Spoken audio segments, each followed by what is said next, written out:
Estas cartas apresentam um conhecimento que as pessoas, ao longo dos séculos, têm desejado obter. Porém, não o receberam porque seu conhecimento científico mundial não era suficiente para capacitá-las a compreender. Foi assim quando estive na Palestina na pessoa de Jesus, expliquei sem cessar a verdade da existência universal de diversas maneiras, mas ninguém entendeu. Como a maioria de vocês deve compreender, não vim neste momento para trazer uma nova religião, um código moral melhor, ou um novo Deus a quem adorar. Também não prego o pensamento positivo, como fazem os seus metafísicos. O pensamento positivo, da forma que a humanidade o concebe, para magnetizar suas necessidades e desejos humanos e os meios para alcançar suas ambições. Simplesmente fortalece seu impulso egocêntrico. Todas as coisas abençoadas e generosas serão manifestadas em você e em sua vida à medida que você compreenda que o universo inteiro é consciência universal transcendente, tornada visível quando ela toma forma material através da atividade do ego.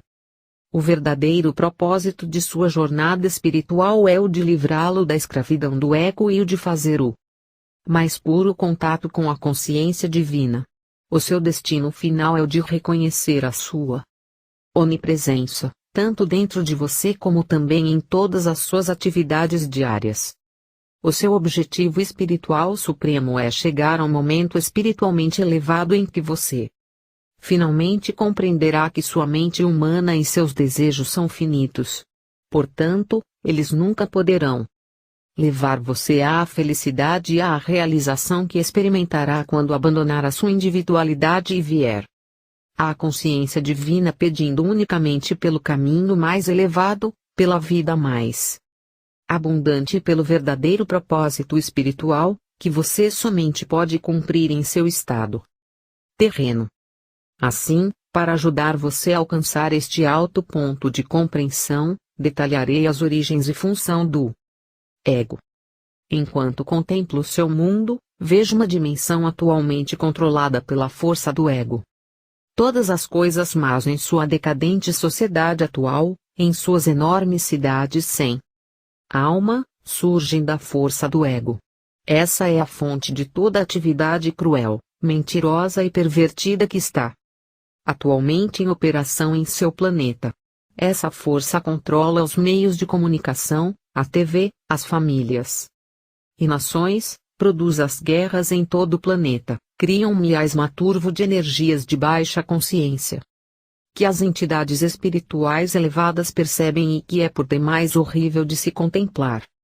O seu ego está impulsionando vocês e sua atual consciência está impregnada pelo amor às posses por uma incapacidade de compartilhar com os demais, planejando modos de se fazer rico à custa dos outros, roubando, não cumprindo com o trabalho conscienciosamente, não dando valor ao dinheiro que recebe, reclamando, resmungando, permitindo-se criticar, ser sarcástico, julgar, rejeitar, denegrir, gerando inimizade, intolerância, ódio, ciúmes, agressão, impulsos violentos, falsidades, relações desonestas e difamação. Seu ego está no controle e você terá dificuldades para deslocar-se através do miasma da consciência egocêntrica para poder ver a realidade. Por esta razão eu venho, por meio destas cartas, para ajudá-lo a compreender exatamente o que está aprisionando você nas suas condições atuais, neste horror que a mente humana não poderia imaginar há um século. Agora passo a explicar mais detalhadamente o ego. No momento de sua concepção, durante o ato sexual, quando a consciência de seu pai se elevou via espinha dorsal até o alto da cabeça e a tensão atingiu seu ponto máximo, a consciência de seu pai tocou brevemente a consciência divina, criando um relâmpago, uma pequena explosão que ele viveu sob a forma do orgasmo, após o que uma injeção de consciência divina infundiu-se em seu sêmen para dar vida ao óvulo de sua mãe. o momento da união com a mulher e a explosão de tensão no homem no momento do orgasmo. Reproduz o momento do Big Bang, quando a unidade da consciência pai-mãe explodiu em energias separadas, e tomaram forma as primeiras partículas elétricas, assim como a matéria aleatória. A consciência pai forneceu a energia de atividade e ímpeto, e a consciência mãe forneceu a ligação para dar forma e substância às partículas elétricas. Estes são impulsos primitivos que dão vida e forma ao homem e à mulher. Quero que você compreenda que a criação não é uma criação de matéria impregnada com consciência.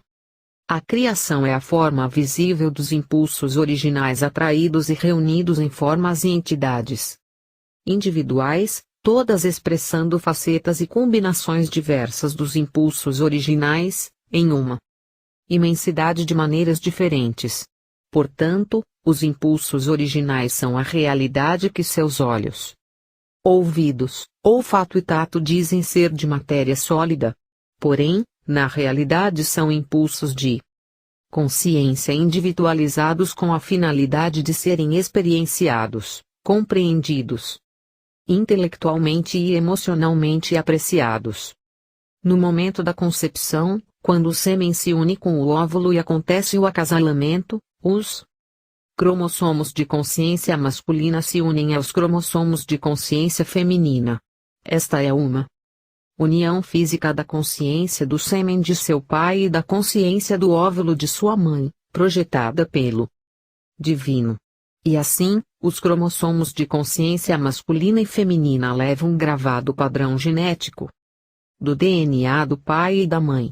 O momento da união física do sêmen e do óvulo é conduzido em dois níveis de criatividade.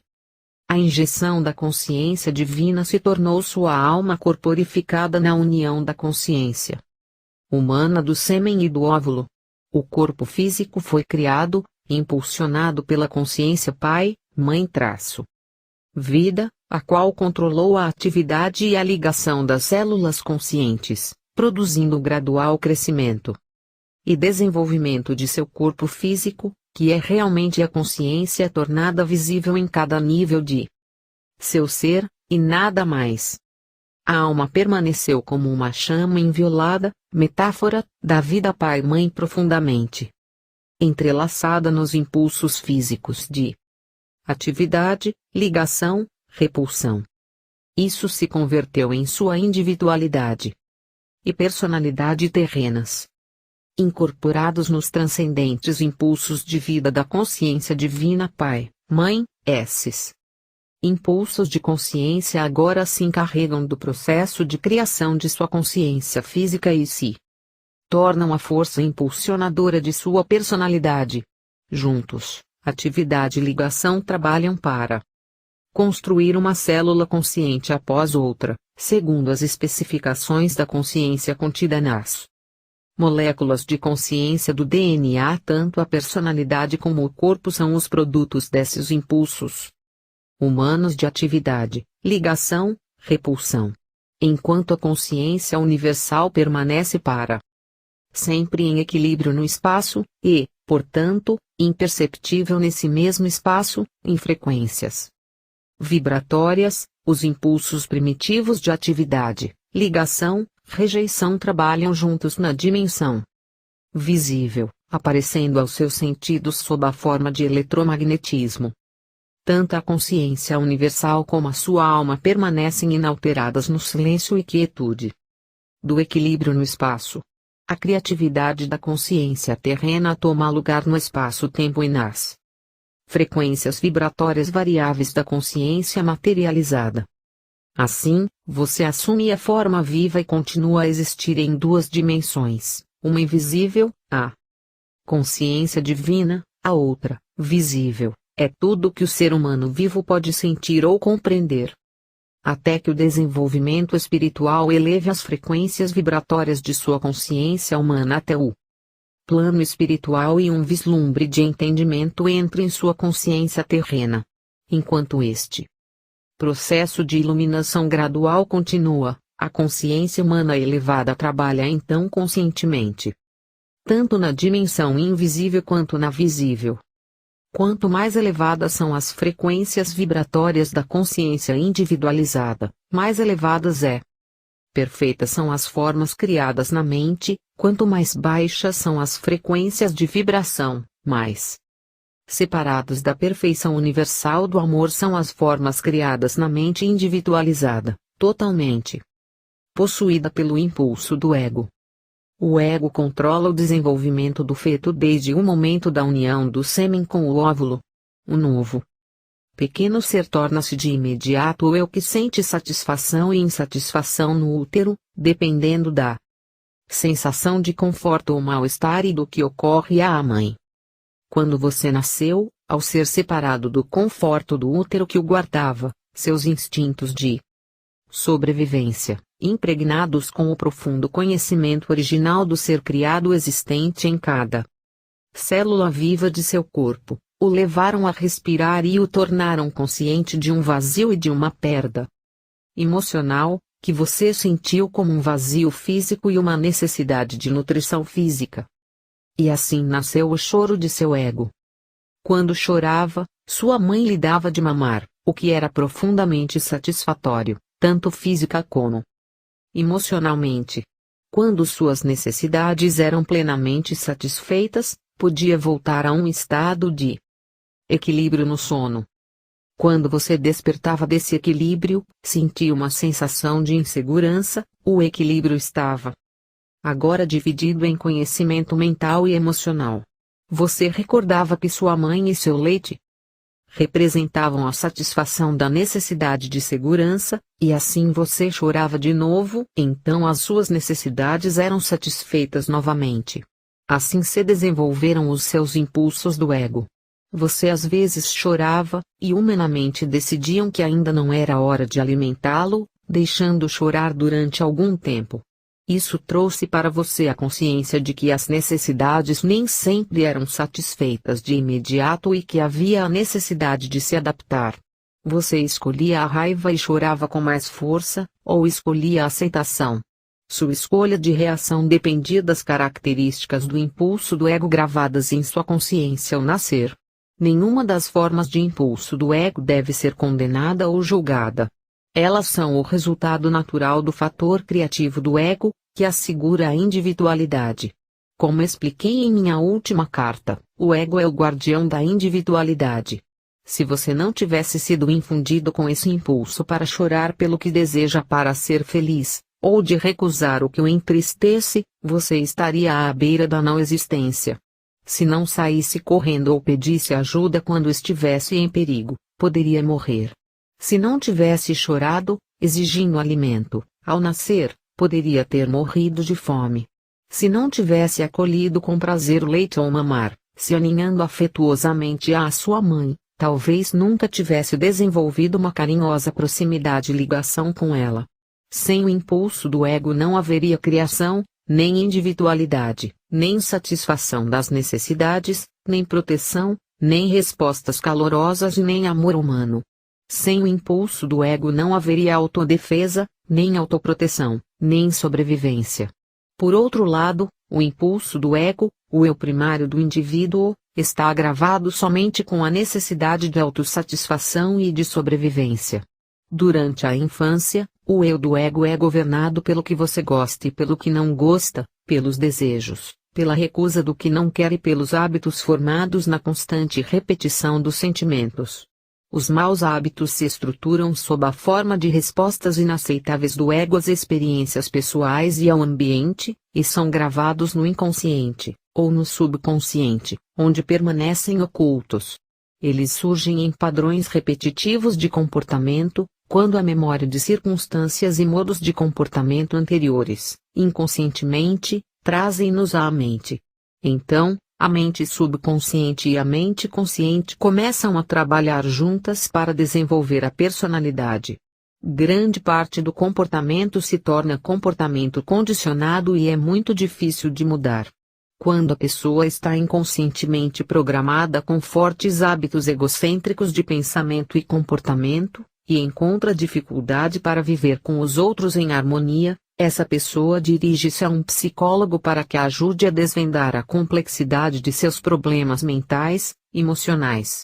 A dor e o sofrimento que surgem da concordância ignorante com os impulsos do ego persistirão, até que minha verdade da existência seja plenamente compreendida e os princípios geradores da vida tornem-se um guia consistente dos hábitos de pensamento e de respostas às experiências da vida. A Igreja descreve esta dificuldade humana como tentação de Satanás. Não se trata disso. Este é um processo natural causado por reações incontroladas diante da vida, provocadas pelos impulsos do ego, cujo único propósito é o de trazer felicidade e contentamento individual, satisfação da necessidade, ou traço intimidade, independência, segurança, paz. Tudo direcionado para a sobrevivência. Deve entender-se que não há nada de mal no impulso do ego. Ele é o instrumento necessário da criação.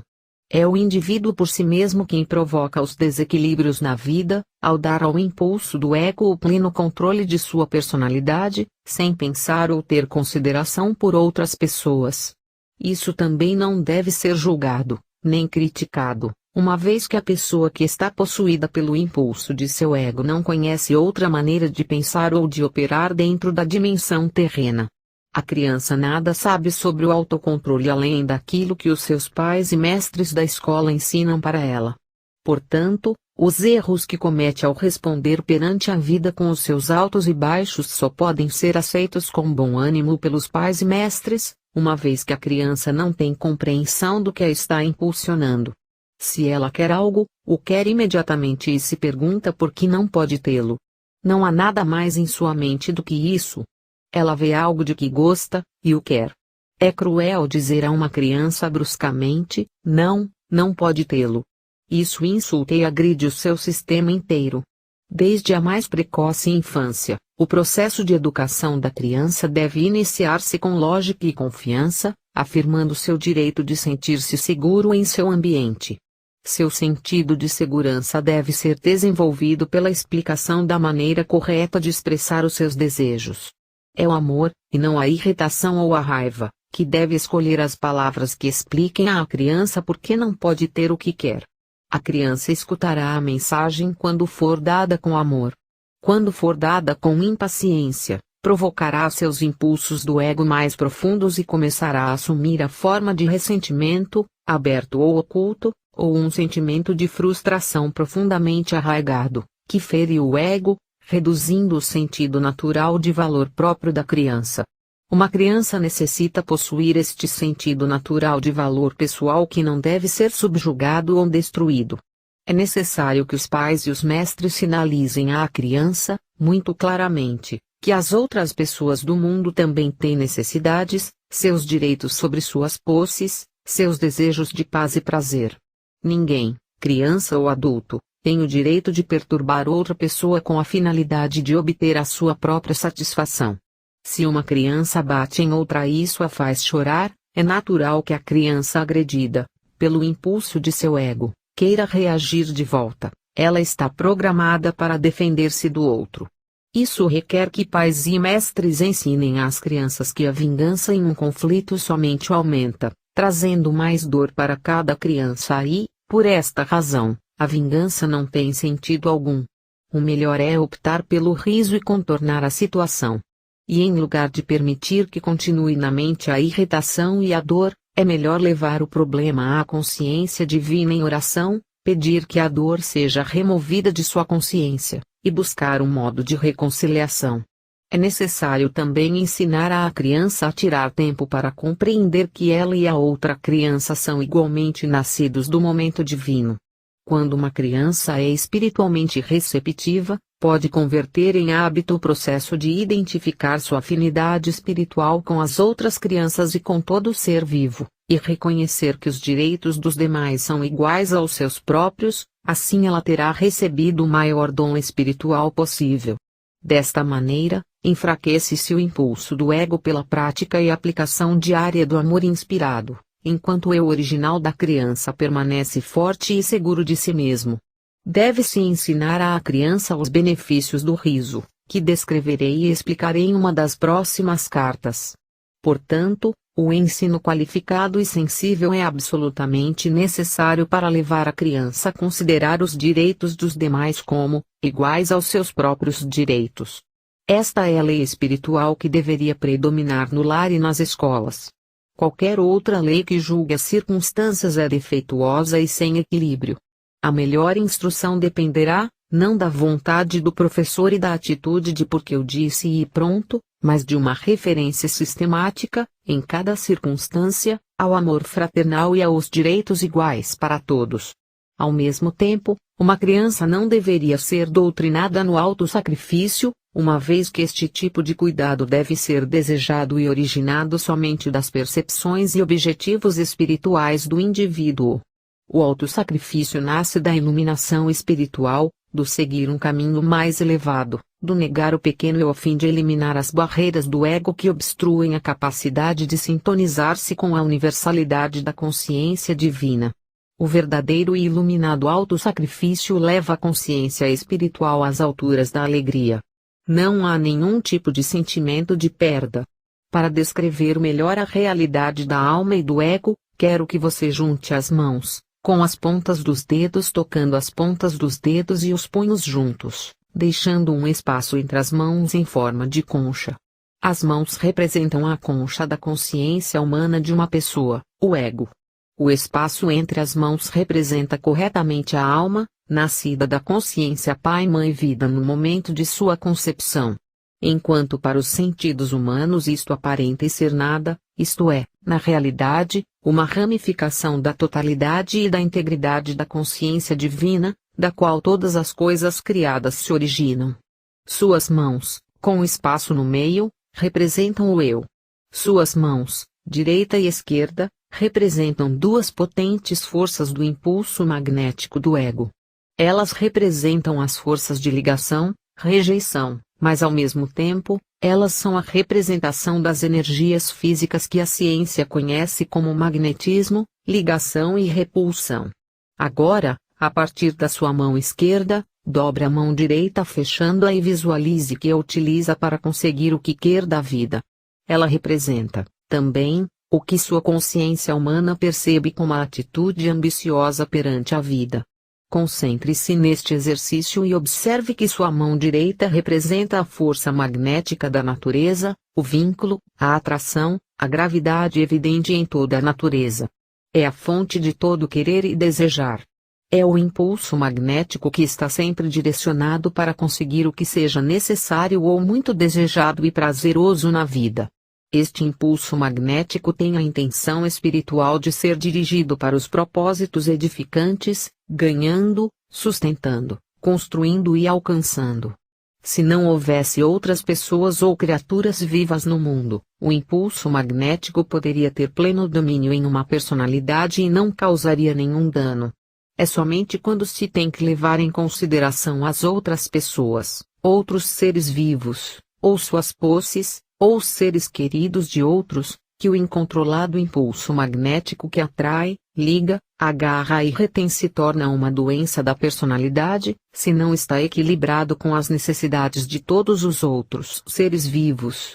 Agora retorne suas mãos à posição original, formando uma concha com a mão esquerda. Então leve sua mão esquerda para trás e visualize que ela representa o impulso magnético de repelir, empurrar, esbofetear ou defender-se de qualquer invasão não autorizada de sua propriedade, ou posses, ou qualquer ataque sobre sua pessoa, família ou trabalho.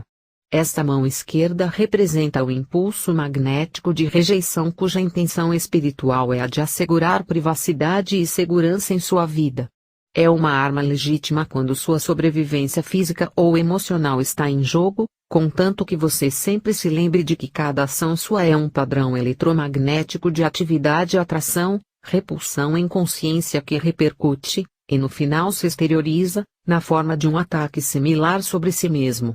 O aborrecimento pode vir sob a forma de uma crítica por parte de seus pais, professores ou chefe e as palavras de autodefesa que afloram a sua mente e saem de sua boca são palavras do ego completamente motivadas pela autodefesa, expressando o impulso magnético de repulsão e rejeição. E quando suas palavras egóicas de ataque se incendeiam num discurso irado, assim também o ego de seu rival é igualmente ameaçado e surgem dele ou dela palavras de autodefesa contra você.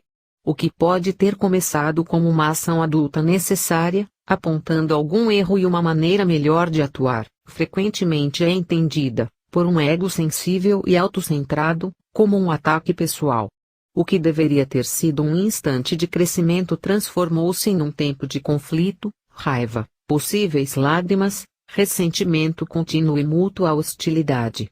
Em situações como essas, inesperadas, rápidas e desnecessárias, se gera um conflito na mente, expressado em palavras, mesmo em ações, que se perpetua através do ressentimento e do ódio. Lembre-se de que cada atividade mental, o pensamento e as reações emocionais de atração e repulsão, são todas energias criativas da consciência. Estas energias da consciência criam as formas desagradáveis que repercutem, desenvolvem a direção do caráter e afetam os relacionamentos em geral e o meio ambiente. E elas reduzem a vitalidade do corpo, conduzindo diretamente a uma sensação de mal-estar físico, a uma infecção viral ou a uma doença crônica. Quando é atacado de algum modo, o caminho mais elevado, um caminho unicamente de repercussões construtivas, é o de recordar que você pode chamar instantaneamente a consciência divina, da qual receberá imediata proteção em qualquer eventualidade. Todavia isso só é possível se você puder ir além do impulso magnético de resistência do ego, com a perfeita segurança de que a consciência divina atende cada uma de suas necessidades. Agora volte sua mão esquerda para a sua posição original, junto à mão direita. Perceba que durante o exercício, o espaço entre as mãos permaneceu espaço. Ele não esteve envolvido em nenhuma atividade de suas mãos. E assim é com sua alma, quando seu ego está ocupado, segundo após segundo, sempre e para sempre em alerta para realizar as suas necessidades e para defender você de qualquer aborrecimento. A consciência divina de sua alma fica oculta, ainda que esteja sempre em seu interior. Quando estive na terra, falava com as pessoas sobre o reino dos céus. Eu disse que ele estava dentro de cada um. E assim é. É a sua alma. É a morada do equilíbrio da consciência divina, que deu para você o ser como futuro homem ou mulher. Desejo muito poder depositar em sua mente uma visão mais ampla de sua fonte de ser, para que você possa perceber com um pouco mais de clareza o seu começo, de onde você veio. Você também deve compreender que sempre que pronuncio uma palavra para descrever aquele que verdadeiramente não é conhecível, eu mesmo estou nas mais altas frequências infinitesimais de vibração, no limite do grande equilíbrio universal, de onde todas as coisas retiram o seu ser e sua forma. Se eu falar de uma montanha, uma imagem virá à sua mente, porém você não conhecerá a imensidão de sua estrutura, a resistência de sua rocha, os seus barrancos, picos e cavernas, a neve que a cobre a cada inverno, as cascatas caindo em mananciais quando se derretem as geleiras. Para que você tenha um vislumbre da grandeza da montanha, eu teria que entrar em uma descrição detalhada de cada canto e recanto. E mesmo depois da explicação verbal mais detalhada, você teria somente uma imagem mental para sua inspiração. Você ainda não conheceria a montanha. Se eu falar de um furacão, posso trazer à sua mente a imagem das árvores dobrando-se em direção à terra, arqueadas pelos fortes ventos, os muros desmoronando, as vigas quebrando, os ladrilhos e telhados voando, janelas destroçadas, carros virados e grandes árvores arrancadas. Porém, até que o tenha experimentado pessoalmente, você nunca conhecerá a força e o ruído daquele vento, o estrondo da alvenaria caindo e o terror que aquilo gera no coração das pessoas que têm de suportá-lo. E assim é quando tento descrever para você aquele que deu o ser a toda a criação. Você pode apenas imaginar, mas não pode saber. Você começará a ter alguma ideia do que tento explicar somente depois de ter experimentado por si mesmo tudo o que eu disse a respeito. Portanto, não deixe que ninguém que tenha lido minhas cartas discuta com quem quer que seja, ou negue a verdade do que estou ensinando, ou rejeite as minhas palavras, pois eu digo verdadeiramente que vocês não podem conhecer plenamente aquilo que ainda não experimentaram. Apenas aqueles que me seguirem com aceitação e fé na meditação diária, na purificação da consciência e na oração fervorosa, pedindo iluminação, no final obterão vislumbres cada vez mais profundos, e, portanto, experiências, daquilo a que a criação mesma pode dar acesso, a consciência divina. Talvez você se pergunte, qual é a diferença entre a consciência universal e a consciência divina? A consciência universal é o reino universal do espaço, onde ninguém pode entrar ou acessar, uma vez que ele permanece em um estado de equilíbrio e de energia autônoma. A consciência divina é a reunião dos impulsos originais dentro da consciência universal, que foram liberados para converter-se na atividade e na substância da criação no momento do Big Bang. Impulsos se dividiram na explosão e então se reuniram num estado de mútua retenção. Estavam destinados a trabalhar para sempre no reino criado, separadamente, se manifestando como energias, ou em conjunto, retidos em equilíbrio. É somente nesse reino da consciência divina que a ciência pode penetrar. Talvez o parágrafo seguinte explique isso com maior clareza. Consciência universal, personificação dos impulsos universais, impulso do, vontade de criar em mútua retenção com propósito de experienciar a si mesmo. Inteligência em mútua retenção com amor, impulso de vontade inteligente em equilíbrio com propósitos amorosos. Tendo dado esta descrição da consciência universal em palavras intelectuais, você não estará mais perto de poder apreciar a sublime magnificência e grandeza do poder, nem da beleza, da alegria, da harmonia, do êxtase contido na cor e som, muito além de sua dimensão. Somente nós, que ascendemos nas frequências vibratórias de consciência até os portais ou limites do equilíbrio da consciência universal, é que experimentamos e podemos irradiar, sem desejar realizá-lo, o êxtase da autoconsciência do verdadeiro potencial, a maravilhosa alegria da realização pessoal sem levantar um dedo. Uso este último termo como uma metáfora, uma vez que, mesmo mantendo a minha individualidade, sou ativo apenas em consciência e já não sou, de nenhum modo, físico, não tenho sido desde a minha contínua ascensão espiritual em outras dimensões, depois de minha morte na cruz. Talvez você se pergunte como é possível que impulsos universais tão enormes estejam em um estado de equilíbrio. Eles estão em um estado de igualdade e mútua retenção. O impulso do amor atrai e nutre, sustentando e mantendo sob controle a vontade criativa e ativa.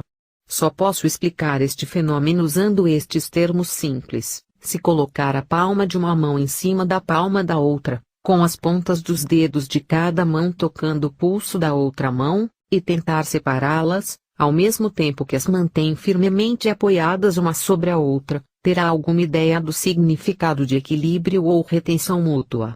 Além disso, você deve compreender que ainda que as mãos estejam aparentemente expressando um fenômeno físico, na realidade são governadas e expressam impulsos que se originam em seu cérebro.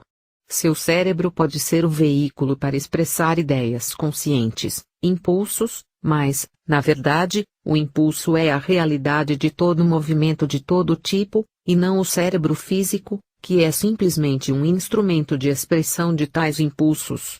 Tenho trazido a você apenas uma narração intelectual da consciência universal. Como posso descrever para você o poder latente, a magnificência da reverência, o êxtase, a felicidade radiante, o absoluto estado de satisfação, paz e harmonia de seu ser? Ainda que você possa contemplar e compreender que desta imensidão de consciência o universo inteiro tomou vida e forma, você não poderia perceber mais que um elétron da vasta, incomensurável alegre realidade que é a consciência universal. Para compreender integralmente a natureza da criação, as razões pelas quais o ego funciona como faz e por que as entidades criadas sentem os impulsos que sentem, deve-se entender que a natureza e a qualidade da consciência universal são alegria radiante, realização-felicidade. Isso é o que eu chamei de o reino dos céus dentro de você, dentro de sua alma, dentro dos recessos mais profundos de sua psique, que é o intermediário entre o esplendor de sua alma e a sombra do próprio ego. voltar a esse estado transcendente de glória, beleza, felicidade e harmonia do ser é o anseio mais profundo de sua alma. Esse anseio constante, essa recordação inata e inconsciente de equilíbrio e paz, felicidade e harmonia é o que impulsiona o ego, através da psique, a manipular o ambiente em seu favor. Seu firme propósito é o de trazer você de volta ao estado original de glorioso êxtase, do qual se formou sua alma, seu ser e sua forma. Porém, o ego pode conquistar a alegria e prazer desejados somente por meio dos dois impulsos magnéticos, emocionais de ligação, rejeição, que são apenas impulsos materializados para dar a você a sua individualidade. Portanto, o anseio inato de reunir-se à fonte do ser se experimenta nos parâmetros eletromagnéticos do pensamento e do sentimento como mais e mais daquilo que deu a você uma sensação prazerosa anteriormente. Mais amigos, casas, carros, roupas, etc. Cada vez que o mais é conquistado, isso provoca uma pequena sensação de satisfação, talvez uma exibição perante os vizinhos para enaltecer a felicidade, marca-se um ponto e tem-se um pouco mais de satisfação, e logo a novidade passa, a nova posse se torna trivial, os sentidos se acalmam novamente, em equilíbrio, e começa o cansaço mental, a rotina se torna monótona e aborrecida. Para gerar um pouco de vida, o ego encontra outro objetivo a ser alcançado, para proporcionar excitação e prazer. E assim, a vida é uma perseguição sem fim de satisfações pessoais e de diversos tipos, deixando a alma oculta, mal nutrida, insatisfeita, ainda ansiando por algo mais, mas o que é que o meu eu mais profundo está desejando? Você se pergunta em desespero. Quando uma pessoa consegue entender a verdadeira fonte de seu vazio e de seu contínuo anseio interior de ter mais daquilo que me fez sentir bem antes, e começa a meditar para fazer contato com aquele que lhe deu o ser, um pouco de equilíbrio divino se filtra através da consciência humana. O vazio começa a diminuir. Se, de fato, tal pessoa vislumbra algo do eterno e do verdadeiro objetivo da vida, o desejo de mais posses acabará por morrer de morte natural. O desejo por mais posse será gradativamente substituído por uma sincera apreciação do que já tem e um sentido de contentamento constante. Através das experiências e intervenções milagrosas ou das atividades da consciência divina em sua vida diária, a consciência humana se eleva enormemente e aprende que suas necessidades diárias são satisfeitas da melhor maneira. Aumenta-se a fé e a alegria se intensifica. Por isso tenho dito, não vim para ensinar você a pensar positivamente para atrair ao seu redor as coisas que quer e necessita. Vim expressamente para levá-lo de volta ao reino dos céus. Entretanto, não é somente por desejar mais posses, que sua alma se encontra presa em sua morada secreta. O ego também utiliza o impulso emocional magnético de repelir, rejeitar para assegurar sua individualidade, privacidade e segurança. Esse impulso assume diversas formas projetadas para dar uma sensação de superioridade, ou elitismo, que o protege de pessoas que você considera indesejáveis, ou que tenham menor posição social que você. Esse impulso egocêntrico é praticado continuamente e acredita-se que é perfeitamente aceitável, mesmo nas igrejas. A verdade é, quando a alma começar a ganhar um pouco de controle sobre o impulso do ego, ela repreenderá a personalidade humana por seu egoísmo e exclusividade.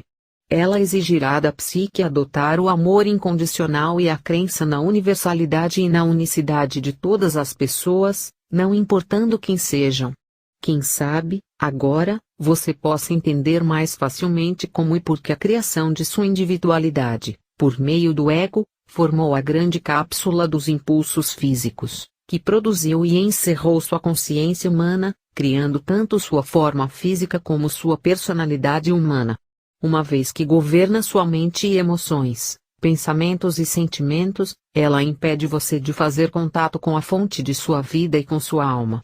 Seu verdadeiro propósito na vida é alcançar o domínio do seu ego, estendendo seu pensamento e sentimento para aquele que você percebe estar por trás da criação, pedindo continuamente por iluminação.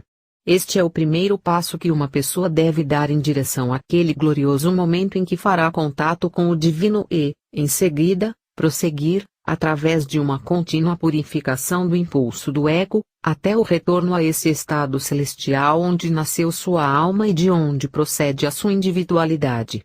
E como se deu a criação da individualidade?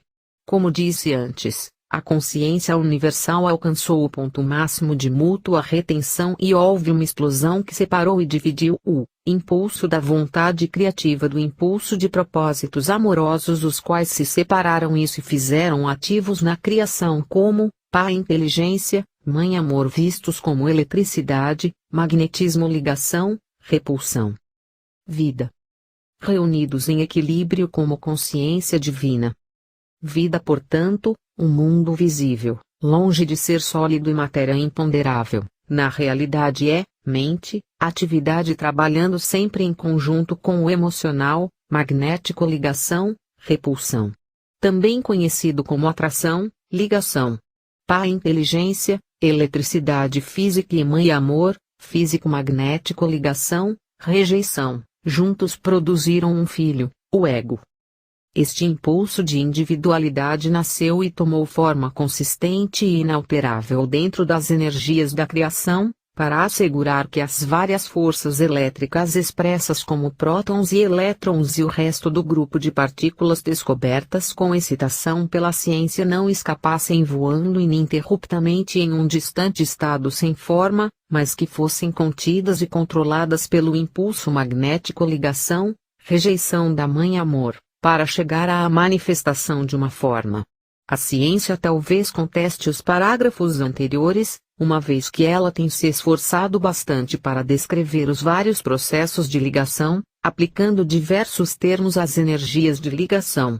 A ciência é bem-vinda para nomear as energias de ligação ou atração com a terminologia que desejar, porém permanece o fato de que essas energias tomaram forma do grandioso e primordial impulso da Mãe Amor, cuja função primordial de consciência é a de dar forma à individualidade. O impulso do Pai Vida Inteligente fornece o ímpeto elétrico para a criação. O impulso da Mãe Propósito Amoroso proporciona a ligação para reter o ímpeto elétrico e colocá-lo sob controle na individualidade. O impulso da Mãe Propósito Amoroso proporciona também o impulso repulsão, rejeição para assegurar a sobrevivência da individualidade. Este é o processo da criação. A ciência só pode se aproximar da criação como espectadora. Ainda que seus embaixadores sejam humanos e experimentem a vida neles mesmos, a mente humana somente pode observar o que foi criado. Não se pode entrar nos processos íntimos da criação, ocultos na matéria e nos campos mais básicos de energia. A ciência nunca será capaz de apontar o fator motivador X, a partir do qual surgem as energias que controlam a criação da forma individual. Porém, o que a ciência tem a dizer sobre a criação tem pouca importância para você como indivíduo. A ciência não mudará nem um pouco seu estilo de vida, sua saúde, seu ambiente, seus sentimentos pessoais e conquistas. O que você precisa saber, e o que vim expressamente explicar, é como escapar do impulso egoísta possessivo protetor que foi dado a você pelo ego, para assegurar sua individualidade e sobrevivência e sua aspiração inata para retornar à alegria e felicidade da qual surgiu a vida de toda a criação. Esta é a razão pela qual vim originalmente à Terra e por que venho neste momento, para fazer algo que nenhum cientista jamais poderá fazer para você. Ajudar sua alma a emergir dos confins de seu impulso egocêntrico e lançá-la em um novo programa de vida para os seus pensamentos e emoções, que expressará diretamente a vida da consciência pai e mãe que foi injetada em você e em toda a humanidade no momento da concepção.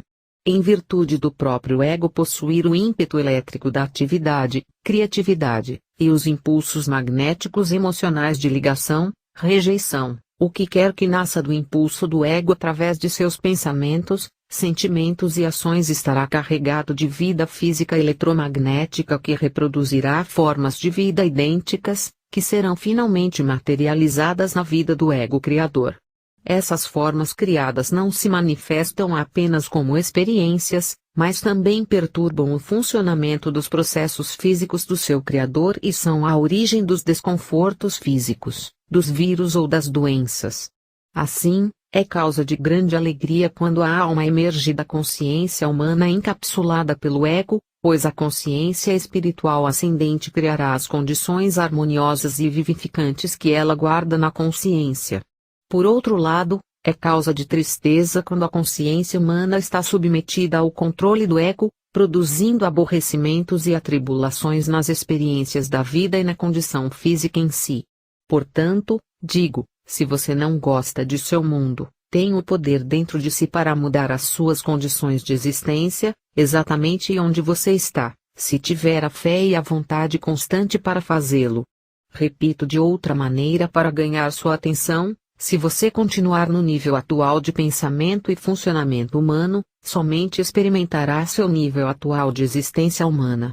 Você será obrigado a trabalhar duramente por uma vida mesquinha, marcada por inúmeros problemas, tais como pobreza, saúde precária e vícios, imobilizado pelo medo desmoralizante e exposto a ataques mal intencionados de todo tipo. Suas condições atuais o sobrecarregarão até que você compreenda como mudá-las. Esta é sua oportunidade de ouro para assumir as rédeas de sua vida como nunca o fez antes, tomando o controle de seus pensamentos e emoções, seus impulsos elétricos e magnéticos, que são o molde de suas experiências futuras. Pois você é como um ceramista que possui argila e diariamente molda vasilhas e utensílios para seu uso.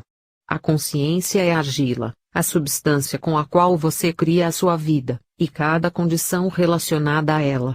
Você, sozinho, molda a sua vida na forma que ela tem. Através de seus pensamentos você pode mudar seu futuro pessoal, se levar em conta as minhas palavras, compreender suas verdadeiras origens, acreditar nelas e utilizar este conhecimento em sua rotina diária.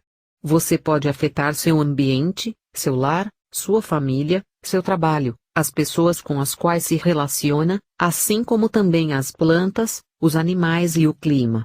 O que você mantiver firmemente em sua mente é o que exteriorizará.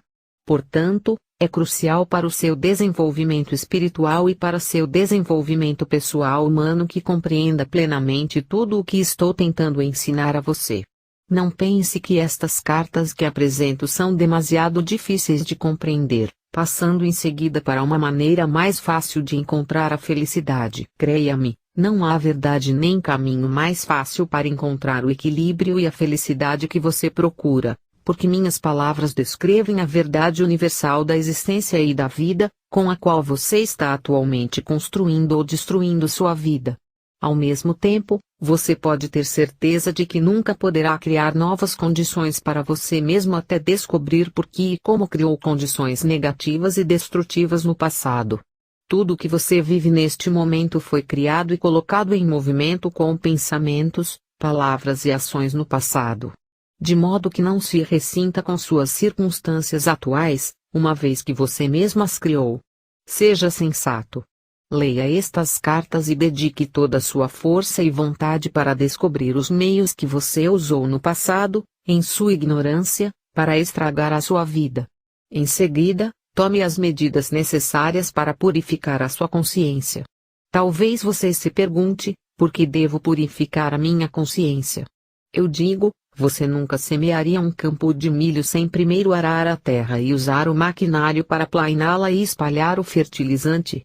Se por ignorância você semear entre as ervas daninhas, em solo cheio de torrões ou deixar de colocar o fertilizante, sua colheita será escassa e desigual.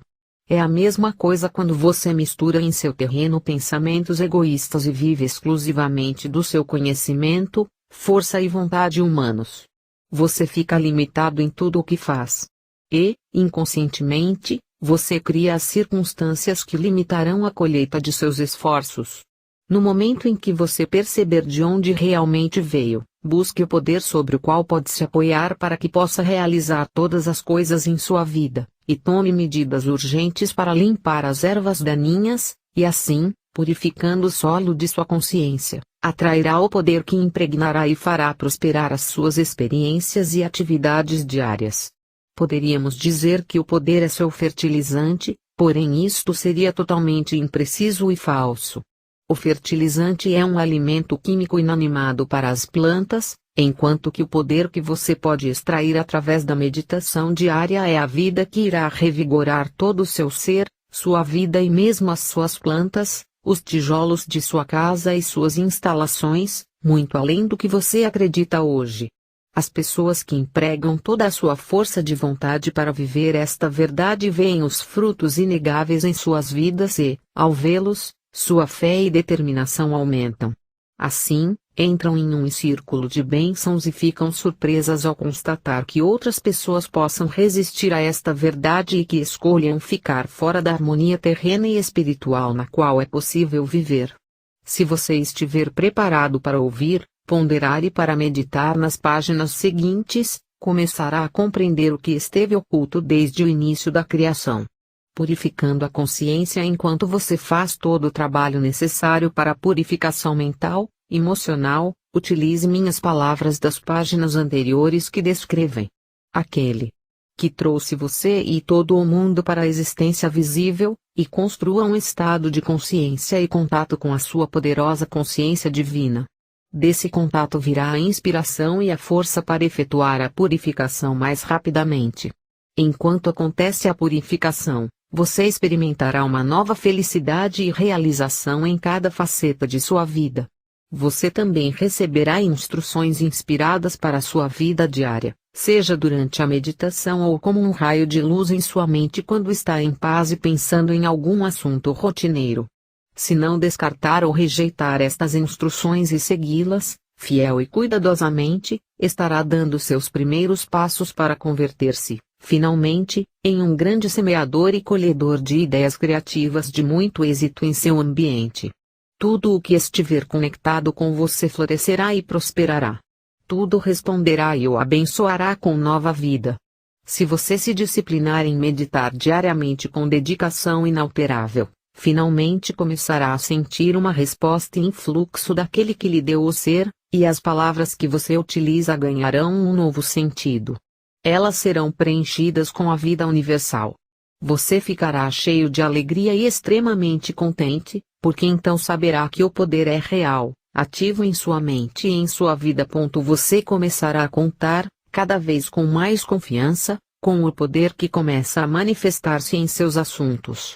Você vai querer atrair outros para o seu estado de harmonia abençoada, pois os outros notarão e farão perguntas a você. Você estará experimentando um novo amor fraternal e vai querer compartilhar com os demais o que o faz feliz.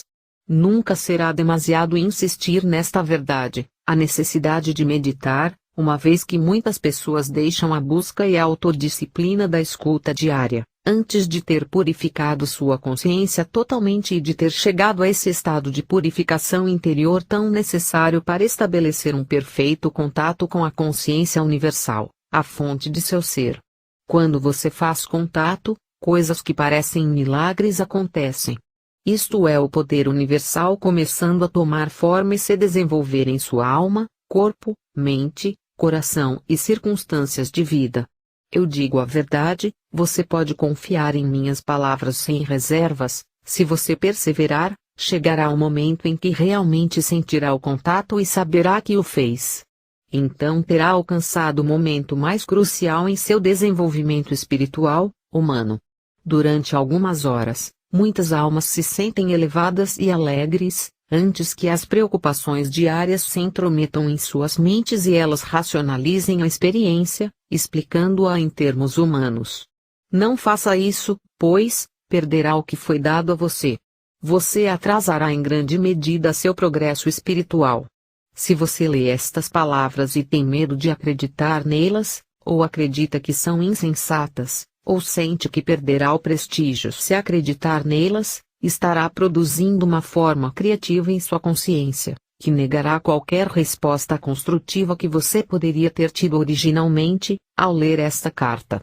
Então, eu digo, apresse seus momentos de fé, conserve os seus momentos especiais de contato com aquele que lhe deu o ser, acredite neles e guarde-os firmemente em sua consciência e gradualmente você elevará sua consciência espiritual às alturas, até uma grande visão interior e uma grande alegria.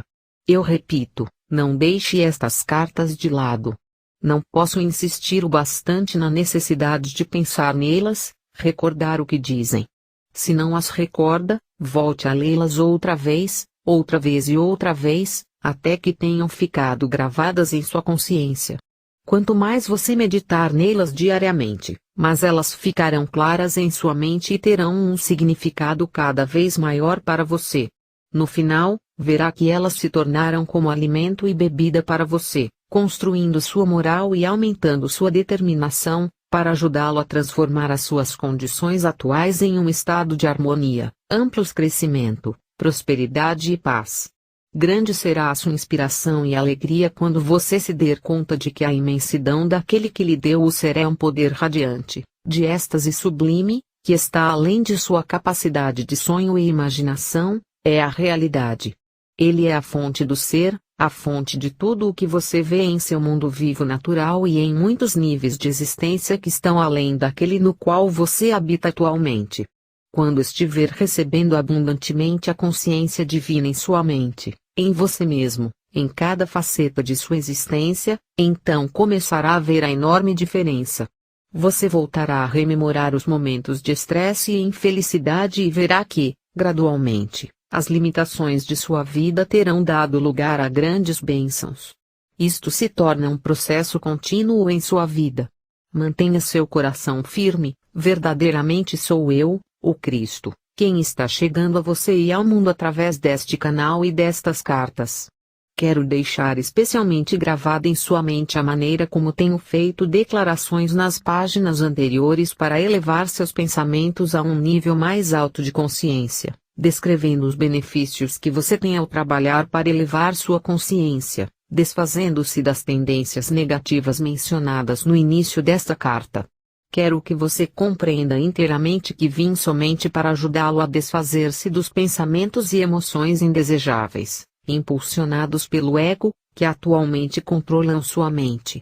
Também estou aqui expressamente para encorajá-lo e ajudá-lo, sim, para ajudá-lo, a desenvolver em sua mente e coração todos os pensamentos e emoções baseados no amor, que o colocam em harmonia com a consciência divina. O meu propósito mais urgente e amoroso é o de tirar você das sombras da existência nas quais atualmente habita, e levá-lo para o sol da iluminação espiritual que espera por você quando controlar os impulsos do ego, e torná-lo unificado com sua alma e o Pai, Mãe, Vida, entrando na harmonia do amor incondicional para todos. Portanto, eu repetirei a lista de características negativas expostas nas primeiras páginas desta carta. Quero que as leia com cuidado e que observe suas próprias reações e sentimentos, conforme as passa vagarosamente em revista: a crítica, o sarcasmo, o julgar, o denegrir, o gerar inimizades, a intolerância, o ódio, os ciúmes, a agressão, os impulsos violentos, os roubos, as falsidades, as relações desonestas, a difamação. Como começar a desfazer-se de qualquer destas distorções, que você sabe que são parte de sua consciência. Não se envergonhe demais ao olhá-las, uma vez que você é um ser humano e nasceu sob a influência destas características do ego. Assim, não tenha medo nem fique excessivamente desencorajado ao enfrentá-las. Dê o primeiro passo com total honestidade, e anote-as em uma folha de papel. O segundo passo é pegar o papel, deitar e colocá-lo sobre o peito. Feche os olhos e recorra em pensamento à realidade divina, a fonte de seu ser que, você já deve compreender agora, é seu procriador amoroso, seu verdadeiro Pai, Mãe espiritual, que irradia generosamente e de maneira contínua e consistente, amor incondicional de Pai, Mãe. Dê a você um tempo para aquietar sua mente até que sinta que está se movendo além de sua própria consciência.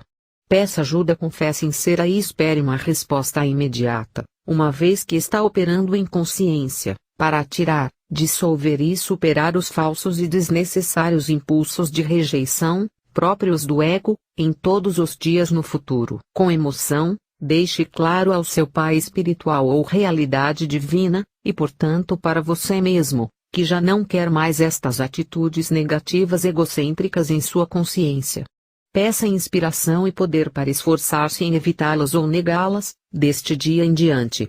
Ao fazer isto, você está criando uma nova forma de consciência, que agora começa a infiltrar-se e a substituir sua consciência atual. Sua intenção torna-se agora a sua realidade. As antigas características negativas que estão escritas em seu papel e foram levadas a seu pai espiritual, agora estão no limbo de rejeição da sua consciência. Esta rejeição consciente também é o meio pelo qual você atrai o poder divino à sua consciência, para ajudar você a fortalecer sua resolução e para recordá-lo de descartar qualquer impulso que possa trazer à tona novamente as características rejeitadas. Portanto, como provavelmente você percebe, a rendição e a meditação colocam em movimento um trabalho invisível na consciência, o qual será possivelmente inconsciente até que mais tarde você se dê conta de que as características desapareceram. Eu sinceramente desejo que você realize várias vezes essa meditação, utilizando o papel com as suas características. Cada vez que o fizer, atrairá outra injeção de poder do Pai, Mãe, Vida, Consciência, para o seu propósito de superar e eliminar as forças e formas indesejadas de consciência. Quando estas se dissolverem, não mais atrairão para suas circunstâncias de vida as sombras negativas e infelizes que antes o atormentavam. Você estará percorrendo um caminho mais elevado, que o conduzirá à liberdade. À medida que você progride, perceberá pequenas faltas de consciência em sua mente e coração, que antes nunca pareceram ser erradas. Quando isso acontecer, deve passar pelo mesmo procedimento de anotá-las e levá-las com toda a fé ao seu pai espiritual. Agora, há ainda uma coisa que você deve fazer para completar esta reconstrução de sua consciência. Em lugar de crítica, sarcasmo, julgamento, rejeição, calúnia, inimizade, intolerância, ódio, ciúmes, agressão, impulsos violentos, roubos, falsidades, relações desonestas e difamação, deve escrever em um papel, se possível em letras douradas, para dar um sentido de beleza e brilho aos atributos, às qualidades brilhantes da consciência divina que deseja possuir e expressar no futuro. Para estar em perfeita harmonia com sua realidade divina, seu Pai espiritual, cada atributo será alicerçado no amor incondicional e promoverá o bem mais elevado de todos. Pois você já não buscará humilhar os outros para sentir-se maior e mais seguro de si mesmo. Sua consciência inteira estará voltada para a afirmação dos outros e para a construção de tudo o que estiver ao seu alcance. Você buscará nutrir, alimentar, ensinar, proteger, manter e satisfazer as necessidades dos outros e buscará amorosamente estabelecer ordem no caos das ações insensatas. Tendo escrito suas aspirações douradas na folha de papel, de novo deite-se e recorra à sua realidade divina, pedindo que os impulsos preciosos, a natureza do divino, se estendam gradativamente pela sua mente e coração e que se tornem a sua própria consciência. Quando isto ocorrer, sua alma será como um pintinho, bicando e bicando até romper a casca do ovo, para sair para o enorme e maravilhoso mundo e reunir-se com a mãe galinha, que espera pacientemente que seu filhinho a encontre. Isso é o que ocorre comigo e com todas as outras almas crísticas. Nós esperamos, observamos e ajudamos as pessoas que anseiam conhecer a causa do vazio de seu espírito, que dedicam seus corações para transcender as ocupações terrenas, aqueles cujas mentes estão sendo atraídas para propósitos mais elevados na vida e que sonham em entrar em perfeita sintonia com as suas próprias almas e com a fonte divina do ser. Ansiamos amorosamente por estes viajantes espirituais, mais do que eles próprios possam suspeitar. Isso significa que esperamos amorosamente por você, que está lendo esta carta. Quando você estiver novamente reunido com a fonte de seu ser, terá alcançado os seus verdadeiros propósitos na Terra. Terá cumprido sua verdadeira missão na eternidade. E então, deixe sua vida real começar. Você terá entrado no reino dos céus. Não direi a você que qualidades escrever para estabelecer a sua nova consciência, estas devem vir de suas mais altas e melhores percepções atuais. Estude novamente a natureza divina da consciência divina, que percebi tão claramente no deserto e que relatei na carta 1. Deixe que esta natureza divina se torne a sua própria natureza. Quero que saiba que quando você empreender esta viagem com real sinceridade, estarei ao seu lado em cada ocasião. E meu mais querido desejo que você saiba que estou com você e que estou enviando apoio e força em sua busca para unificar-se com sua realidade divina. Sobre o cristianismo agora passo a falar de assuntos mais terrenos. Enquanto lê as páginas seguintes, observe o que ocorre com o seu humor ou seu sentimento de bem-estar. Este é um exercício para reconhecer o que acontece na consciência, enquanto mudam os seus pensamentos e você utiliza um novo conjunto de palavras. Por favor, leia as próximas páginas com muito cuidado, seja você um cristão praticante ou não, e resista se você tiver uma forte tentação de saltá-las. Anote suas respostas, ideias, sentimentos, e sobretudo, qualquer mudança de sentimento, seja de depressão ou de prazer. Anote o número da página onde as palavras começarem a melhorar seu ânimo e a levá-lo para um plano superior de paz e felicidade. Este é um exercício dos mais importantes.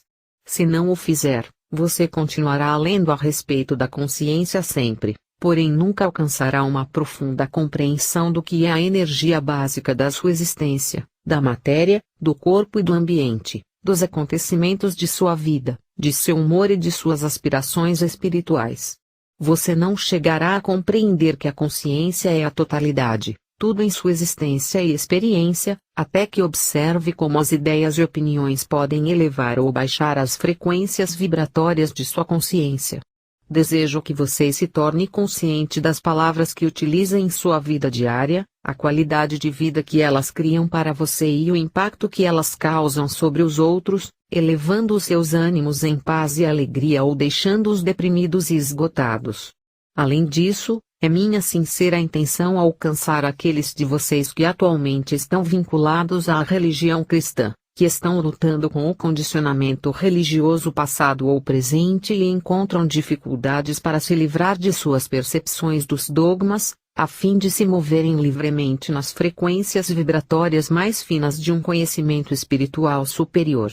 Talvez você tenha medo de ser condenado simplesmente por ler estas páginas, ainda assim, elas o atraem fortemente e você sente intuitivamente que está lendo sobre a verdade da existência, que não foi ensinada por seus líderes religiosos.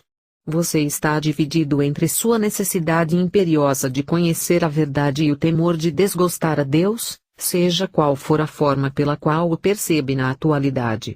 Eu, o Cristo, estou muito consciente da angústia que estas cartas causam a muitas pessoas sinceras e desejo conduzi-las além de sua inquietude, até a perfeita paz mental e alegria. Por esta razão, é absolutamente necessário primeiro analisar as suas crenças atuais e as origens das doutrinas da Igreja, antes de continuar ensinando a você a mais profunda verdade a respeito da natureza do universal e da própria natureza do homem. Para compreender completamente as origens da doutrina cristã, você deve voltar no tempo até o começo do judaísmo, e aí encontrar as racionalizações da mente humana, que lutava para definir em palavras o que sentia intuitivamente que era a provável fonte do ser. Você, que está lutando para livrar-se dos mitos passados e crenças errôneas, deve agora por si mesmo alcançar a clara percepção, e compreender, a fundamental diferença entre a crença da Igreja e a verdade da existência que estou presentemente tentando explicar. Enquanto não puder discriminar a origem e a forma de suas crenças atuais, você não será capaz de liberar-se completamente das ilusões de seu condicionamento religioso passado. Você terá um pé aqui, outro lá, uma posição perigosa para se estar. Esse estado mental provocará um grande conflito e poderá levá-lo a abandonar a busca e voltar às antigas formas religiosas, cômodas e emocionalmente seguras, mas que não levam você a lugar algum. Portanto, tenha cuidado, e não se deixe intimidar pelas ameaças de desgostar a Deus e outras condenações do mesmo gênero. As origens da crença em uma superdivindade individual. Começaremos com uma descrição das origens da crença em Deus, um nome que tem significado muitas coisas diferentes para a humanidade. Esta crença começou quando os antigos hebreus caminharam pelos desertos e se perguntaram sobre as origens da criação.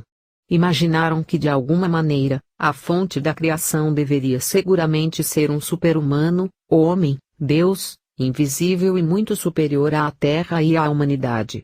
Alguns dos profetas antigos estavam misticamente conscientes de que a fonte da criação estava difusa e presente, de alguma maneira, em toda a criação e que ela existia também na dimensão eterna, porém este misticismo não estava disponível para a mente humana comum. Você deve compreender que apesar da aparente realidade, em sua mente, de tal Deus, originária de suas leituras da Bíblia, ninguém jamais vislumbrou tal super-humano, homem-deus em nenhuma forma, exceto, quem sabe, Moisés, que afirmava tê-lo visto em um arbusto ardente, e que disse que ele se descreveu como eu sou o que sou. Tudo o que se sabe deste Deus super-humano, é derivado das leituras de descrições pitorescas de Deus, dadas pelos profetas durante sua permanência na Terra. O fato de que os religiosos se voltam apenas aos antigos para citar sua verdade, uma vez que eles não podem acreditar que Deus é verdadeiramente real, eterno e igualmente capaz de falar com as pessoas nos dias atuais desta era, mostra o quanto são ilusórias as crenças religiosas. Seus líderes religiosos têm pânico de qualquer crença que não combine com as antigas. Eles nunca consideram, ou têm medo de considerar, que talvez o conhecimento espiritual dentro da dimensão terrena seja evolutivo. Quero que você veja que um tecido de crenças, uma mescla de racionalizações e crenças, foi forjada para criar uma rede de segurança mental, emocional com a qual é possível envolver e prender as mentes e os corações das pessoas. Tudo o que se ensina às pessoas na fé cristã é baseado na emoção e se origina no ouvir dizer, derivações de antigas narrações de minha vida e morte na Terra. Mesmo assim, acredita-se nelas fanaticamente. Os cristãos aprendem que Deus é amor, e é consciente de seus pecados. Deus castiga, disciplina, premia os bons e envia desgraça aos maus. Esta é uma exata descrição da atividade e da consciência humana. Os cristãos aprendem que eu, o Cristo, na pessoa de Jesus morri pelos pecados do mundo. Fui o Cordeiro de Deus sem mancha, sacrificado para pagar o preço dos pecados humanos. Eu fiz o supremo sacrifício de mim mesmo para cumprir esta estranha façanha de pagar pelos pecados através dos tempos. Eu novamente entrei em meu corpo, depois da morte pela crucificação e apareci muitas vezes em meu corpo para confortar e ensinar a meus discípulos enlutados. Eu até ingeri comida durante minhas aparições. Após 40 dias, elevei-me fora da vista de meus discípulos, alçando meu corpo aos céus. Como perguntei na carta 3, o que eu faria com um corpo humano no céu, na vida mais além? Eu disse em minha última ceia que meus discípulos deveriam recordar aquela última refeição com eles, partindo o pão e passando um a um, e que deveriam beber da mesma taça de vinho e recordar que meu corpo foi crucificado e meu sangue derramado para trazer a eles a verdade do ser. Entretanto, este evento se converteu em uma estranha crença, na qual com pompa e cerimônia no altar, meu corpo é transferido às hóstias que os fiéis devem engolir com a devida reverência. Meu corpo. Que bem faria meu corpo, espiritualizado ou não, para aqueles que comungam.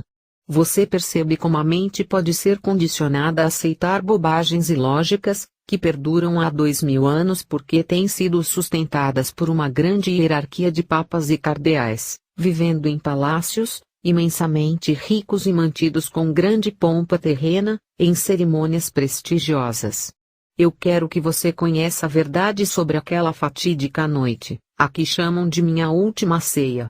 Para maior clareza, ainda que seja doloroso fazê-lo, desci em minhas frequências vibratórias de consciência, para entrar diretamente na recordação consciente de meus pensamentos e sentimentos, durante a última refeição com meus discípulos.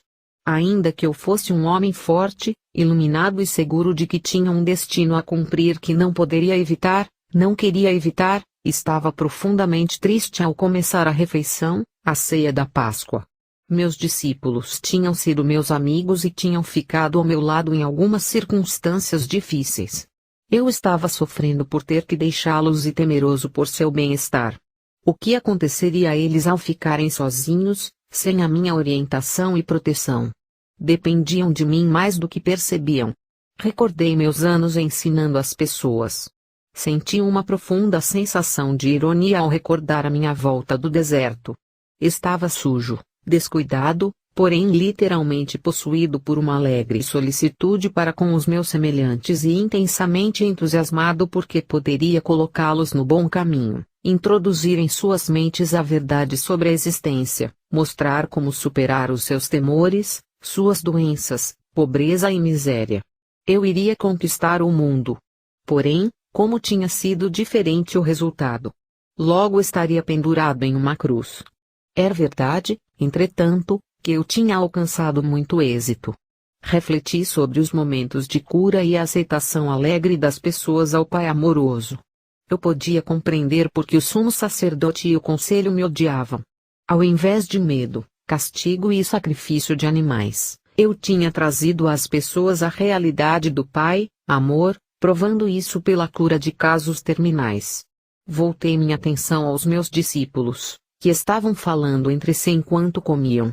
Eles permaneciam inconscientes do desafio que me aguardava, minha crucificação. Embora eu os tivesse avisado várias vezes, negaram-se a aceitar minhas palavras como verdade.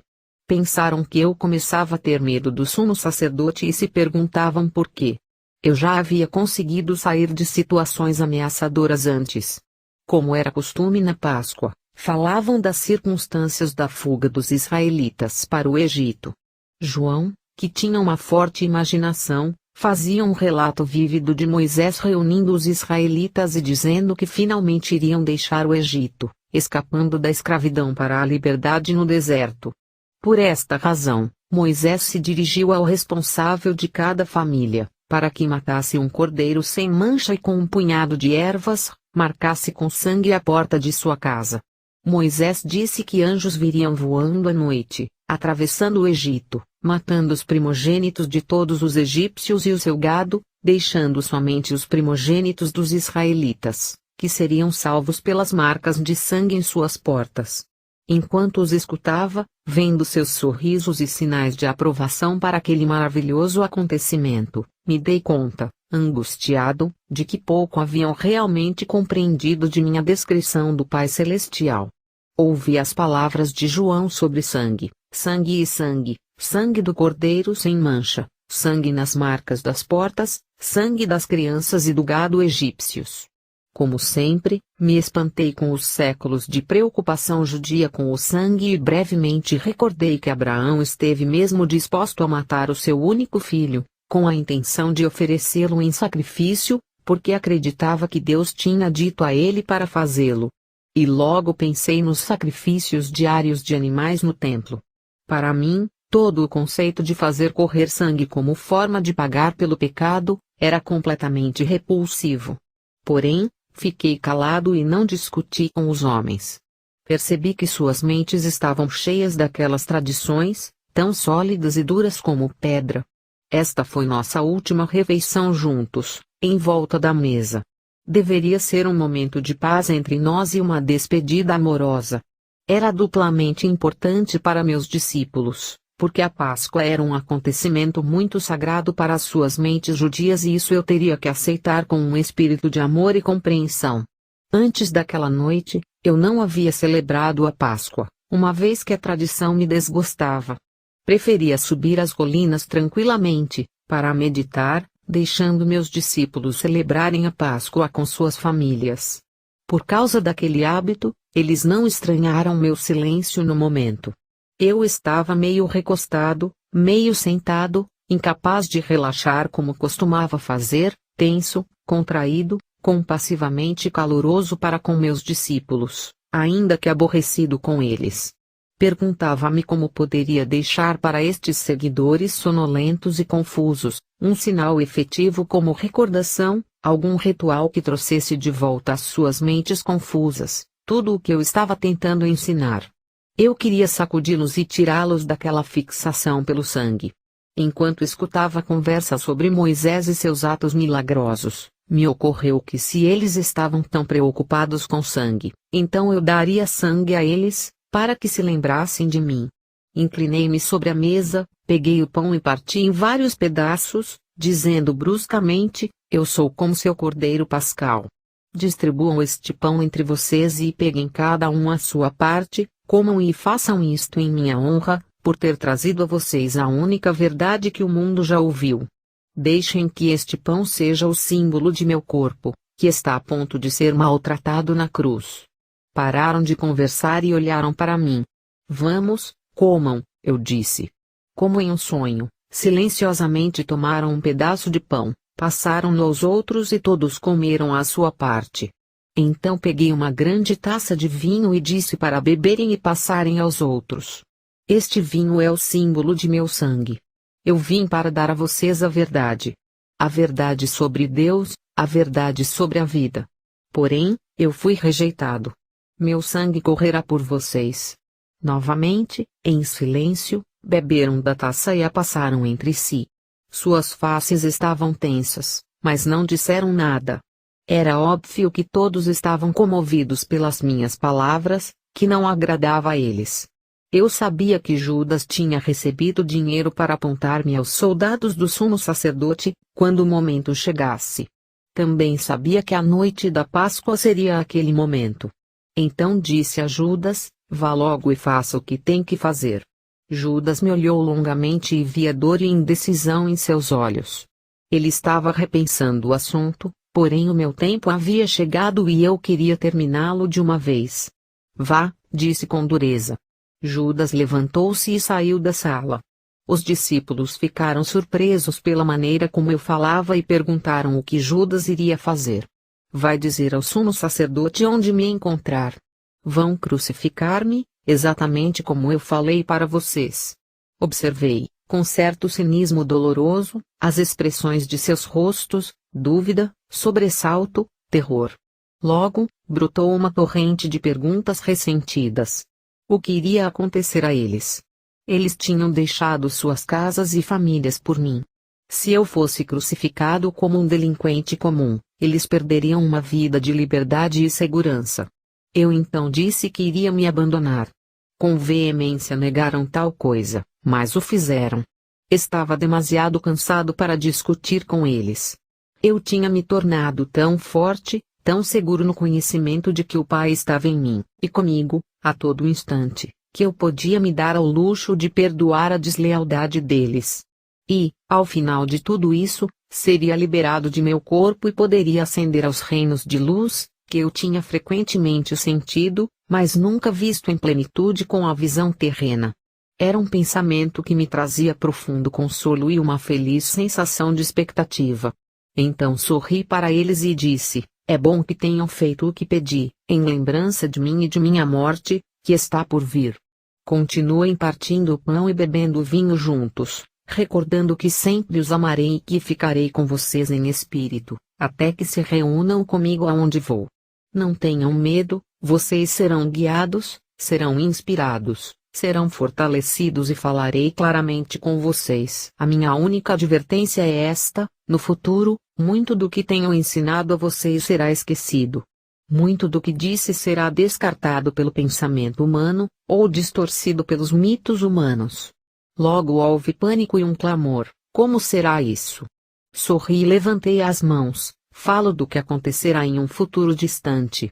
Enquanto isso, sejam fiéis a tudo o que ensinei e não duvidem de nada do que eu disse. Chegou então a hora de ir ao Monte das Oliveiras, o lugar onde os soldados do sumo sacerdote iriam me buscar. Meus discípulos queriam ainda me fazer perguntas, porém eu tinha chegado ao fim do meu discurso para os homens. Eu apenas desejava preparar-me, em total silêncio, para a minha aprovação, entrando em espírito em um estado de segura e consistente sintonia e comunicação com o Pai. Caminhamos para o jardim e me retirei para minha rocha preferida. Sentei-me protegido do vento e envolvi-me na túnica. Fechei os olhos e pouco a pouco senti que entrava em uma grande serenidade de espírito e um poderoso silêncio. Logo, o poder ensideceu, tomando minha mente e meu coração. Preencheu-me com tal amor supremo que eu soube que estava sendo apoiado, sustentado no amor e que poderia manter meu amor por todos, não importando o que me acontecesse. Isso era tudo o que importava no momento em que minha hora havia chegado. Essa é a verdade por trás do partir o pão e beber o vinho em minha honra, de minha vida e meus ensinamentos. E como você que está lendo esta carta sabe, tudo o que meu Pai me revelou em minha última noite na terra se cumpriu. Como eu falava do Pai, do Filho e do Espírito Santo, a Igreja decidiu no Concílio de Nicéia que eu me referia a 3 pessoas em uma. Consequentemente, as pessoas rezam ao Pai para pedir benefícios, imploram ao Espírito Santo para que os instrua espiritualmente e rezam ao Filho para salvá-los de seus pecados. Você pode ver o quanto as crenças são terrestres e humanamente concebidas. Graças ao sentimentalismo e à promessa de uma viagem gratuita ao céu nos calcanhares do Salvador, as crenças tornaram-se uma estrutura religiosa humanamente concebida para consagrar um império da Igreja dentro dos impérios terrenos, Roma, Áustria, Espanha. As crenças foram o pretexto para a tortura sistemática, a morte na fogueira e execução dos dissidentes. Elas também inspiraram as guerras entre nações. Porém, a percepção espiritual e a criatividade também surgiram de algumas dessas crenças e contribuíram muito para a existência nestes 2 milênios. Essas crenças motivaram a construção de catedrais e igrejas, monastérios e conventos, dando às pessoas um propósito estável, a habilidade de expressar seus dotes artísticos e fornecendo trabalho para os menos talentosos. Elas também permitiram a milhões de consciências acessarem os reinos mais elevados de belos pensamentos e amor. Além disso, foram o ímpeto por trás do misticismo e a iluminação das almas espirituais que chegaram a ver a realidade que estava oculta por trás das crenças. Enquanto tudo isso se passava, as crenças também criaram as condições para o desenvolvimento de hierarquias de superioridade religiosa com imensa pompa e riqueza. Estes são edifícios criados com os impulsos do ego, concebidos pelo ser humano e, portanto, totalmente falsos de um ponto de vista espiritual. A verdade em relação ao pecado é preciso compreender que, ao longo dos séculos, as pessoas sentiram que certas facetas do comportamento humano eram prejudiciais para o bem-estar dos outros. Elas tinham testemunhado assassinatos, roubos de mulheres e de bens alheios, causas de grande dor e sofrimento para a comunidade, tornando a vida difícil, às vezes intolerável. Concluiu-se então que, com certeza, aqueles comportamentos deviam ser contrários à vontade daquele que chamavam Deus. Assim, deram àqueles comportamentos o nome de pecado e os definiram como sendo mal. Finalmente, os profetas concluíram que tal comportamento aberrante devia originar-se de uma força malévola, oposta a Deus e a chamaram de Satanás. As pessoas ameaçaram e castigaram umas às outras, na crença de que os pecados eram maus e de que seu Deus castigaria os homens pelas maldades contra os outros. Até hoje se pratica esse comportamento nas igrejas. Os líderes religiosos tentam controlar as pessoas pelo medo. O conceito de pecado contra Jeová, o eterno e infinitamente poderoso Criador, era um hábil e poderoso método de controle das pessoas. As crenças da Igreja são uma trágica farsa de tudo o que tentei ensinar às pessoas na Palestina. Moisés foi o primeiro que consagrou a crença no pecado e no castigo, na forma dos 10 mandamentos. Moisés disse que Deus deu a ele os 10 mandamentos e que, se os israelitas os desrespeitassem, teriam que sofrer o castigo. Em alguns casos, isso significava a morte por apedrejamento. E ensinou que, se desrespeitassem as leis, estariam pecando contra seu Deus. A verdade exata é que Moisés foi ao monte para rezar, pedindo um meio para controlar os israelitas rebeldes. Em resposta àquela oração, recebeu por inspiração os 10 mandamentos, dados a ele para ajudá-lo em sua tarefa de dirigir os israelitas, sem perigo, em sua jornada no deserto, com o menor grau de confusão. Religiosos aceitam e creem de todo o coração em um Deus que, segundo dizem, instruiu Moisés a engajar-se em comportamentos agressivos e massacres, ao conquistar a terra prometida. Esta era uma terra bela e produtiva que foi arrancada sem piedade de um povo trabalhador, assassinado aos milhares. Isso foi considerado como a coisa certa a fazer, uma vez que Deus tinha prometido para eles uma terra bela na qual se estabeleceriam. Até hoje, os religiosos creem que, como Deus falou com Moisés, deve ter sido Deus quem decretou o derramamento de sangue. Em sua Bíblia há muitas descrições semelhantes e horrendas sobre guerra e derramamento de sangue e são consideradas permissíveis, justas e corretas, porque se acreditou que Deus ordenou a eles ir para a guerra contra os gentios. Você pode perceber na história dos judeus o desenfreado impulso do ego, no qual inclusive Deus é usado para isentá-los de toda a responsabilidade. No momento de exaltação do próprio poder, tornou-se permissível e justo ignorar os 10 mandamentos e realizar um extermínio em massa. Eles acreditavam não estar cometendo nenhum pecado, pois o massacre tinha sido ordenado por Deus. Que Deus! Você pode perceber por que era necessário que eu nascesse na Palestina e vivesse entre os judeus, em um esforço para ajudá-los a ver que suas crenças e práticas tradicionais eram totalmente contrárias à natureza da consciência divina, que verdadeiramente havia dado a eles o ser. Através dos séculos, os homens lutam com o conceito de pecado. Muitas pessoas sinceras ficam aflitas com a maneira pela qual ofendem a Deus e rezam pedindo seu perdão. Há muito tempo, sacrificavam um sem número de animais no templo de Jerusalém para apaziguar a Deus, na esperança de escapar das consequências de seus pecados. Desde aquela época, inumeráveis livros foram escritos sobre o tema, expressando pesar e horror por ver o estado da alma dos homens, indicando a mudança de comportamento pelo açoitamento com chicote, para torturar a carne e fazê-la pagar pela maldade de pensamento, palavra ou ato. Muitos desses livros foram aplaudidos pelos cristãos em toda a Europa e guardados em arquivos de instituições religiosas. Esses livros prendem as pessoas à antiga personagem de Jesus, pregando a salvação do homem do castigo de seus pecados, por meio de minha morte na cruz. Como já expliquei, estas crenças são fisicamente impossíveis e contrárias aos fatos da criação. Nenhuma divindade superior exige o pagamento pelos pecados.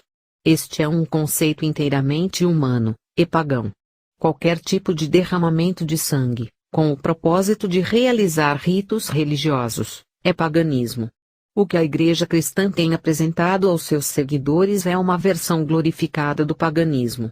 Quando as pessoas tornam outras infelizes, de um modo ou de outro, estão criando seu próprio futuro em retorno.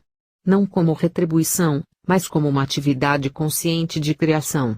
Portanto, é uma questão de urgência combater fortemente estas crenças no pecado e na salvação por minha morte na cruz, e a substituição, pela compreensão espiritual que está sendo fornecida a você nestas cartas. Antes de abandonar o assunto de doutrinas religiosas, quero deixar claro que, através dos tempos, alguns buscadores espirituais na Igreja Cristã purificaram suficientemente sua consciência para adquirirem uma forte consciência do poder que eles chamam Deus, e acabaram por reconhecer que a Igreja não ensina a fonte do ser. Porém, somente uns poucos evoluíram espiritualmente o suficiente para irem além dos parâmetros das crenças religiosas e sentirem o influxo do poder, uma vez que a grande maioria das pessoas só pode conceber a verdade por meio de uma terminologia terrena. Eu, o Cristo, tenho que dizer que até este momento, nenhum dos santos nem sequer vislumbrou a realidade da criação e a verdade por trás do comportamento humano, como eu estou apresentando agora para você. Sem dúvida chegou o momento em que deve ser dita a verdade sobre o pecado e o comportamento humano, e o que as pessoas estão presentemente fazendo ao mundo e a si mesmas, com a condição de que você tenha abandonado completamente os mitos seculares da doutrina religiosa e esteja agora ansioso, receptivo e de boa vontade, abrindo completamente seu coração às realidades da existência. Se não for assim, então o que tenho a dizer não terá nenhum sentido para você. Acredite-me, você não pode misturar as suas velhas crenças religiosas com a verdade da existência. Se tentar fazê-lo, pode estar seguro de que não estará vendo a verdade, mas apenas a sua própria adaptação do que pensa que aprendeu com estas páginas. Se você continua a busca pela verdade da existência, mas permanece em um estado de divisão de convicção, pode continuar a buscar, mas com um grande custo para ser despedaçado pela indecisão, pelo medo e por uma contínua incapacidade de perceber o verdadeiro significado do novo ensinamento. Suas percepções e evolução serão parcialmente obscurecidas por mensagens originárias do antigo condicionamento de sua mente consciente e subconsciente. Talvez você não perceba a enormidade de tal problema neste momento, porém é um problema enorme porque as suas profundas crenças atuais são a sua verdade atual, sobre a qual você constrói a sua vida. Elas são a sua realidade.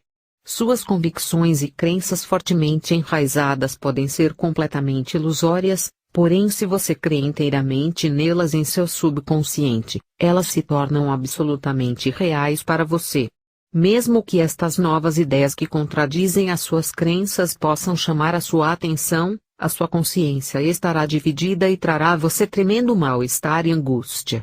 Lembre-se, a sua consciência é o tecido com o qual você elabora a sua vida. Este tecido de consciência é a base de cada resposta sua, para cada coisa que ocorre em sua vida mental, emocional e física. Sua consciência é sua realidade. Esta afirmação pode expressar-se de duas maneiras e ambas são a verdade de sua existência. Sua consciência cria a sua realidade, sem distinção de quais sejam os feitos de sua vida terrena. Quando as pessoas acreditavam que a Terra era plana, tinham medo de aventurarem-se demasiado longe nos oceanos, pois temiam que o barco caísse pelas bordas. As pessoas que acreditavam em uma Terra plana viviam segundo essa crença. Quando Galileu disse que a Terra era redonda, foi considerado um herege, porém sua percepção da circularidade da Terra permitiu que os marinheiros adquirissem uma nova visão do mundo e empreendessem viagens para descobrir o que havia do outro lado do oceano. Foi necessária uma mudança de suas crenças para tornar isso possível. Você está em uma situação semelhante com respeito a estas cartas. Aqueles que as desprezam e as ridicularizam são como as pessoas que acreditavam em uma terra plana e que tinham medo de cair pelas bordas, se navegassem demasiado longe de seu ambiente conhecido. Seus horizontes são seriamente limitados por suas falsas crenças. Assim, os horizontes daqueles que creem que o mundo é sólido, também são severamente restritos. Dia após dia, lamentam e se afligem pelas desgraças que desabam sobre o mundo, crendo que não existe nenhuma escapatória.